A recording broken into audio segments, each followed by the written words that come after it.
Yeah, thank you. Also welcome from my side. In the next 30 minutes, I'd like to talk a little bit about segment routing. So I have prepared a few different topics, and I'd like to start with a short introduction. Who are we? So we are the Institute of Network Solution. We belong to the OST, the Eastern Switzerland University of Applied Science. This is basically the merger of the universities of applied science in the canton of St. Gallen. So we have therefore a campus in Rapperswil, a campus in Buch St. Gallen, and one in St. Gallen itself. So maybe a few words about me. I have a Bachelor of Science degree in Computer Science, and I'm currently pursuing a Master degree in the field of software-defined networks.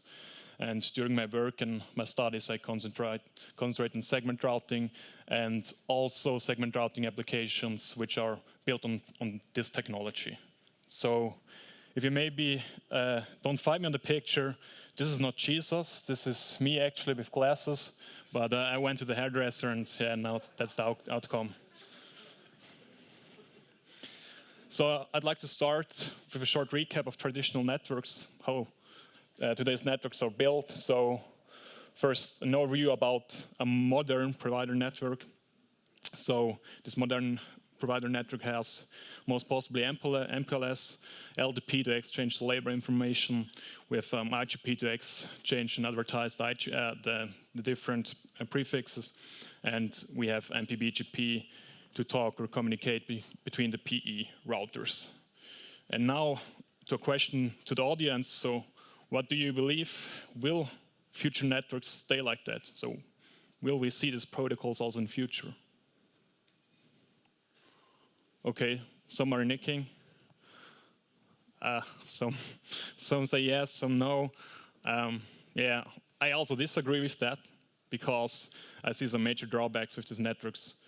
So we have some complexity in the control plane. So LDP is really complex. We have seen very low deployments in RSVP, also the Resource Reservation Protocol TE. We have, like Thomas Graf from Swisscom has already mentioned, some limitations in scalability. Also, the OAM, so operation, administration, and management can be really difficult and complex. So traffic engineering is almost impossible, or it's really difficult in MPLS network, and also troubleshooting can be hell. Also, another point, 100% coverage in fast rerouting is still not possible in MPLS networks, and it can introduce microloops. So how can we address these drawbacks? I strongly believe that segment routing will address its drawbacks, and we will see that in future. So what is segment routing? Segment routing is a standard which is based on a source routing paradigm. So what does this mean? Basically, as soon as the packet enters our segment routing domain, the packet header is filled with one or more instructions, which basically say how to steer the packet from the ingress to the egress node. And during its path traversal, the different instructions are executed. The advantage in this case is that just the ingress node has to maintain per flow information, and the intermediate nodes during the path traversal have basically just to execute the instructions which can be found in the packet header. So the source node is really controlling where the packet is steered through. So what is segment routing built related to the control on data plane? So no specific control plane implementation is used, so we can basically use the common ones. We can use IGP like ISIS and OSPF, or even BGP, and therefore different extensions has been created during the years. And this we will see later on is a huge simplification because it removes unnecessary protocols. Also in the data planes, we have two options. Swisscom has also already mentioned that we have SR-MPLS, which is basically built on the MPLS data plane, and we have IPv6 data plane, which can be used. In this case, we're talking about SRv6. So as soon as we're talking about segment routing, we also have to talk about segments. So what is the concept of segments? So each of these instructions which I have mentioned is, in the terminology of segment routing, called a segment, and is identified by an SID, by a segment identifier. But in general, they are used interchangeably. And it's important to know and to understand when we're talking about segment routing that this kind of instruction can have any meaning. So for example, it can have the meaning which has a topological meaning, steer traffic according to the ECMP path to destination A. Or it can also have, for example, a service-based meaning, which, for example, can be route this packet to the service firewall 1 and discover or take a look at the inside packet and give me the answer if it's allowed to communicate or not. So most possibly when we take a look in a packet header, there will not just be one segment inside, because most possibly you have more than one instruction. So the different instruction in this case is called segment list, like we see here on the right side. And this concept, of course, is simple and powerful. We will see that in a moment. So we have different segment types. I don't want to go too much in detail, but we have different segments which are used for different purposes, of course. So segment routing defines 3 different operations which are executed during its path traversal. So we have the push operation, which basically inserts the whole segments, the whole instructions to the packet header. We have a continue operation, which basically tells us that the active segment isn't finished yet, and the packet has been forwarded according to the active segment. And we have the next operation, which basically says, okay, the active segment is finished now, and we remove that instruction, and now we operate on the next active segment and do the actions we know which are related to this new active segment. So if we're talking about segments, they can have a global or a local meaning. So in a global context, all SR-enabled nodes in a domain know and support these instructions. So basically, write the instructions down to the forwarding table. This can, for example, be forward traffic to the node 2. Or it can also have a local significance. This can, for example, be forwarding this traffic out of this interface. Because this has just a local meaning, just the node which originates this information will also write this information to the forwarding table.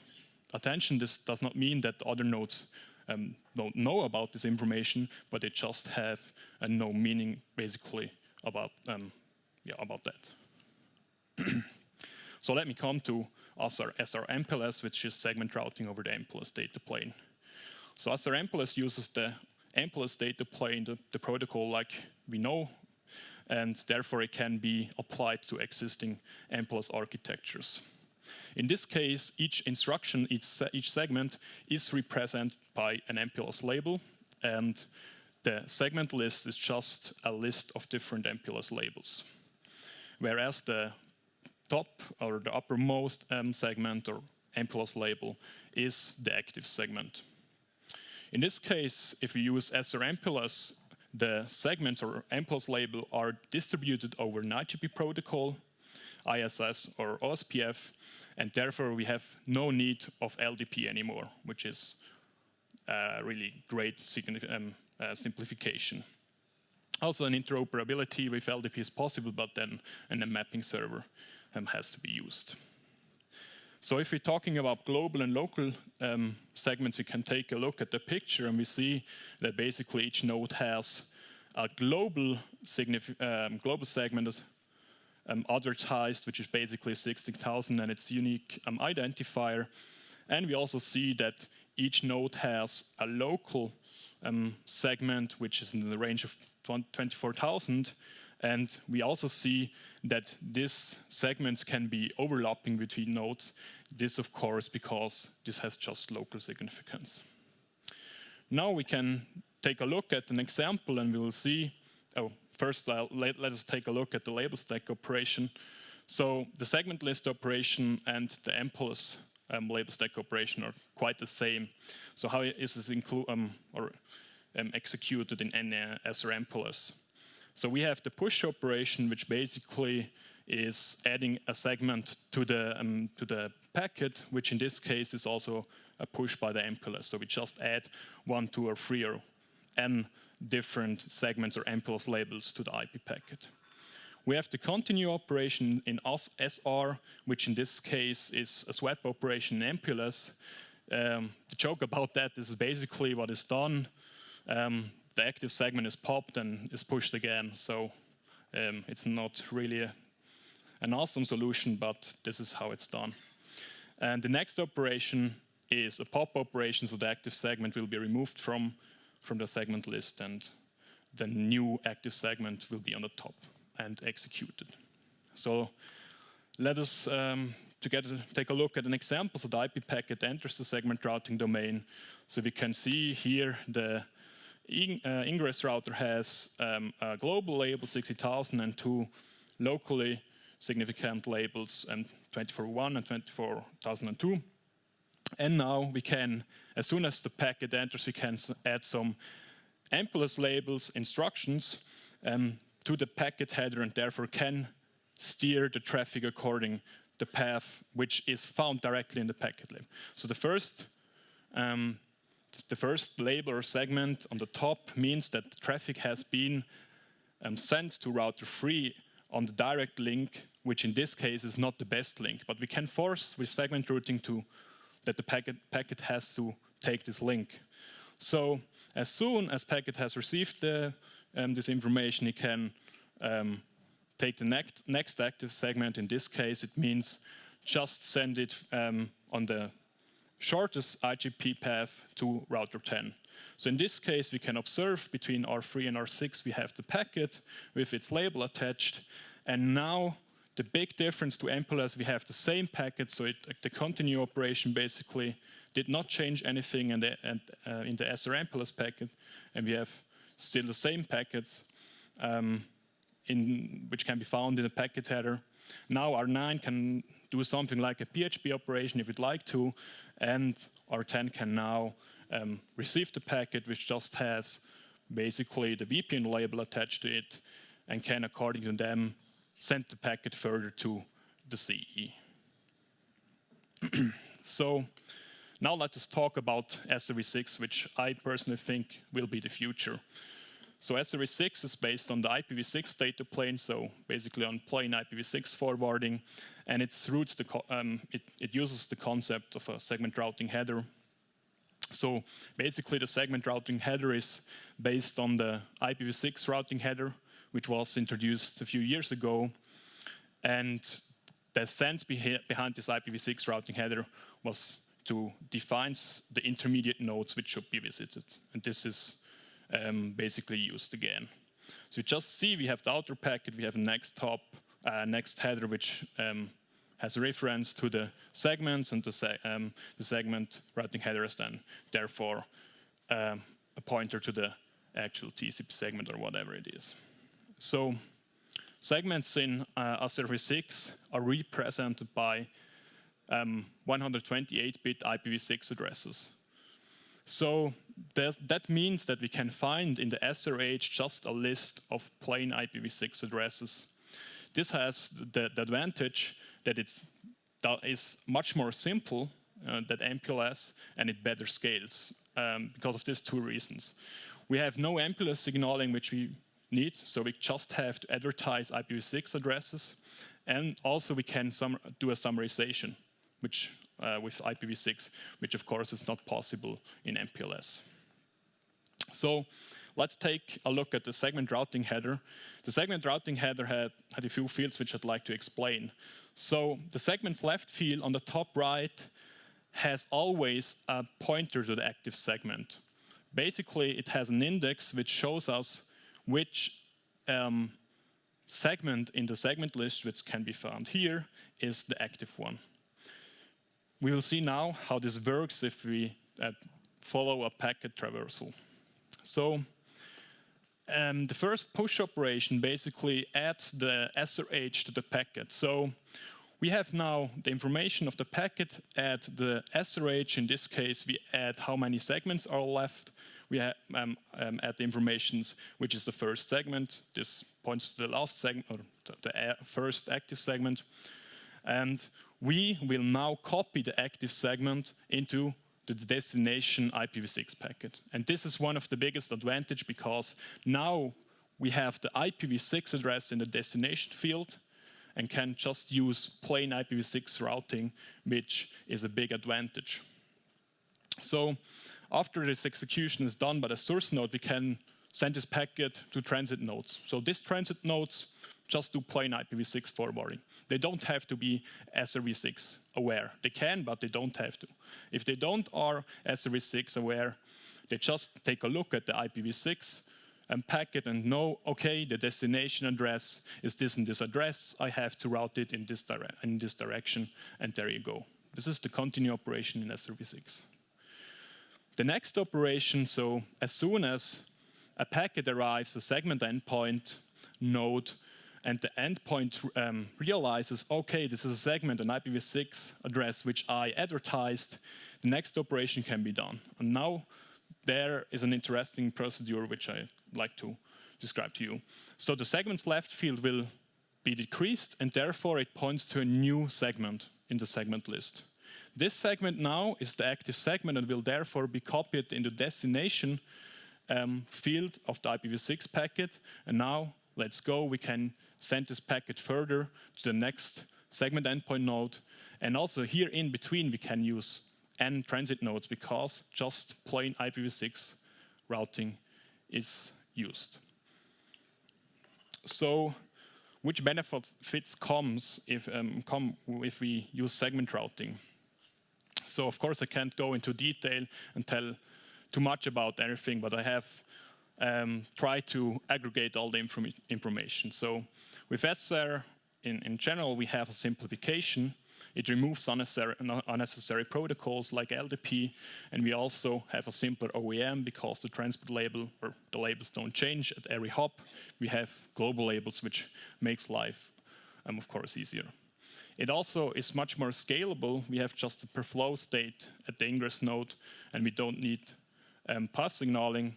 And also we have enhanced traffic engineering possibilities, which I will show in a moment. Seamless deployment is also a big advantage. We have already heard that Swisscom has already done a few steps from MPLS to SR-MPLS, which you can do with the same architecture. We'll see in a moment that it's really robust with the TI-LFA microloop avoidance. And the last part is about it leads to fundamental new innovations in the network field. So TI-LFA, what is TI-LFA? TI-LFA stands for Topology Independent Loop-Free Alternate, and it basically prevents congestion and suboptimal routing during network convergences. And this protocol does it quite well because it does it in a maximum time of 50 milliseconds. In any topology failure, node or link, and in any topology. So we have 100% coverage in any topology, which wasn't possible in MPLS. And it, of course, it uses the strengths of segment routing to do that. So if we take a look at a simple topology, we can send a packet from R1 to R6 without any problems. And as soon as the packet, a link breaks down between R3 and R5, we can observe the situation that R3 knows about the direct link failure and will send packets back to R1, whereas R1 does not know yet during convergence time and sends packets to R3. So this leads to a microloop, and this is really not a suitable situation. This is the case if we don't have TI-LFA enabled. So if we enable TI-LFA, we also can have a link breakdown or link outage, and R3 can now, with the use of the segment routing header, create the packet which does not create a loop. So in this case, R3 has an already calculated backup path which can be used in sub 50 milliseconds. So the packets now are new segments are inserted to these packets, which ensure that the packets now are routed over the backup path. So in this case, we have a new segment list attached. The first segment, which is copied into the destination field, will ensure that the packet goes to the router 2, which has advertised this network, and knows now that this function, which is related to the active segment, means that router 2 has now to send the packet further to R3. R3 now sees the new active segment, which in this case is FC6, which is the destination address new, and now we can forward the packet to the destination node without any problems. So also, enhanced traffic engineering is one of the most awesome features in segment routing. You can basically do or forward traffic according to your own desire. You can do it on IGP metric, delay, packet loss, wherever.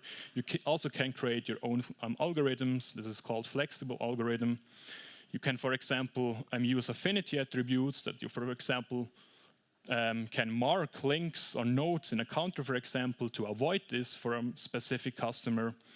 You can even use an explicit or dynamic method. The explicit method we will see in a moment, the dynamic 2.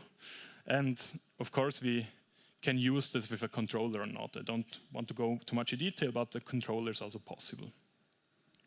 So an explicit policy is what basically is the simplest one in my eyes. So you can write an explicit policy to the ingress node and ensure that packets are added with the instruction mentioned in the policy. So in this case, this explicit list of segments will ensure that packets are steered from R1 to R3 over the best ECMP path, then over R5 directly to R7, and again the last segment will be send the packets on the ECMP path to the destination node R10. So you can explicit configure or steer the packet through this path, through this node you'd like to. Then you also can, for example, use a minimum delay. So if the ingress node has the knowledge about the delay values which are existing in your network, you can basically just say do a dynamic policy and forward this traffic according to the minimum delay. And segment routing will automatically calculate the minimum delay and send the packet on the most optimal way to the destination node. The same, of course, will also work with packet loss. If you can advertise the packet loss information in your IGP, router 1 in this case can find the best way to the destination node R10. So we have also implemented some application at the institute, and I'd like to show you a short overview about them. So in general, we have developed 2 applications. The first one is called SERPro, which stands for Segment Routing Service Programming, and the second one is the link saturation prediction app. So in general, we use a network topology. We send topology data, which BGP monitoring protocol and telegraph information or telemetry information to the data collectors, collect them in a way and save them, and our SR apps then can take this data, do something with them, and then take actions on the network. This is basically our life cycle, which we have in the SR applications. So the first application I'd like to talk to is I'm one of the main contributors for this application, so it's the SERPro application, and it solves the problem of static service consumption. So with segment routing, we are able to advertise service segments in the network. So we can now have introduce with that application the opportunity to steer traffic from A to B over the most suitable services. So for example, if a client likes to have traffic from A to B sent over an IDS system and a firewall system, the operator can calculate the best path in the application and can then write a policy to the appropriate ingress node, which enforces that the packets really take this traffic and really are processed by the appropriate services. of course, or how does this work? So basically, we colorize the BGP routes. So we use automatic steering for the experts which are here, and we colorize the routes which are advertised in the BGP, and then can create on the other side the different policies. For example, the green one has to go through the explicit path of this IDS system and then to the end node, and the policy pink in this case has to go to this firewall, and after that to this IDS system, and then through the shortest IGP path to R10. So of course, we also have not only created a centralized controller where you can create this policy and write them to the network. We are also able to dynamic adjust to networks. So if you have, for example, a link change, we will be informed about that and can therefore recalculate all the stuff and maybe find a new or a better service chain which can be applied then. Also, we have introduced a few new features. We have a credential management, service management, a role-based access control to give not every user the ability to write policies down to the network, which of course results then in a financial benefit. We have prepared a demonstration on our website. I don't think we have time for that, but if you're interested, just take a look at that. I think it's really impressive. And the second thing I'd like to mention is that we also have submitted the paper. The paper is going about dynamic service programming with pre-processing, and this should be published in the IEEE Explorer soon. The second app is the link saturation prediction app. So this has basically, or it's more an analytic app and has this basic features. So it's possible to view the current state, it's possible to calculate the network saturation, and also it's possible to simulate topology changes. So the first feature, the link quality assessment, will give each link in a topology a color based on the quality. So blue is low and red is high. Therefore, they can use different metrics, so link delay, packet loss, and the link saturation. And also they give each link a link thickness. So the thickness represents basically the importance according to the number of shortest paths which leads through this link or this connection. So if we can herefore introduce or find a link which is red and is really thick, we basically have to do something about them because we have found something which we don't like in a topology or a network. The other thing we have is to simulate network changes. So it's possible to add or remove links into a topology. This will trigger a recalculation of the whole matrix, and we can observe how it would be in the network if something would have changed. So, for example, this case, if we remove this link will be red, and this means it's in a state which we don't like to have. Also, we have a demonstration for this app on our website, so feel free to visit the website if you're interested in that. And yeah, that was it basically. Are there any questions?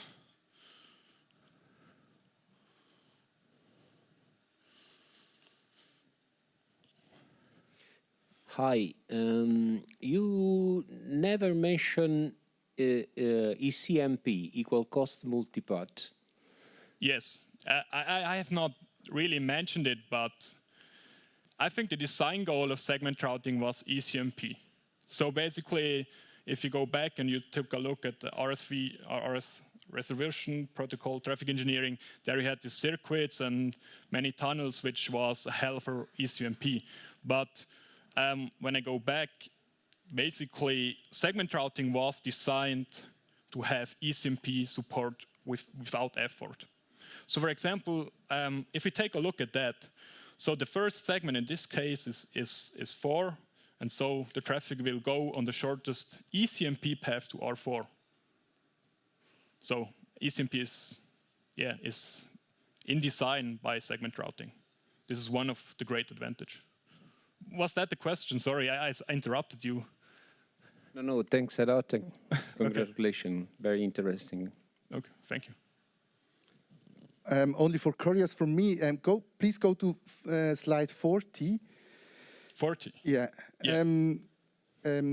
That's working, if I understand correctly, that's only working if the costs of the links between R1 and R2 and R1 and R3 are less or higher than the. So if you address to the R2 and then the R2 are thinking the costs are better on the other side, he will send it back, not. So I'm not sure if I have. Is not possible, huh? Basically, what I can say here, how TLFA acts is it will pre-calculate the best path, and so you will always find the second best path, which is your backup path for each prefix, and always find a way to use this backup path without creating a micro loop. Okay, now I understand. Yeah, thank you very much. Perfect. Thank you. I think there was a question too. Yeah.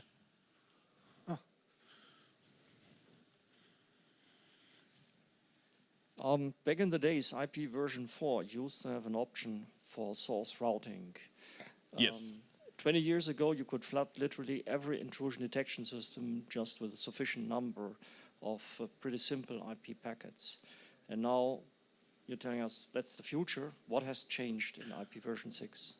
Basically, what has changed is the improvement of the I think, especially with the IPv6 routing header, there were some problems, and this is also the reason because nobody have used this IPv6 routing header, and now they have basically introduced a new tag here, a new flag, which basically let calculate an HMAC over the whole segment, and so you can basically ensure that this is not altered during its path traversal. I think this is also the reason why the segment routing header was standardized, because they could show in relation to security it's much better. Yes, so this shouldn't be so easy possible right now. So, any questions left? Okay, then thank you for your attendance. See you later. Thank you very much.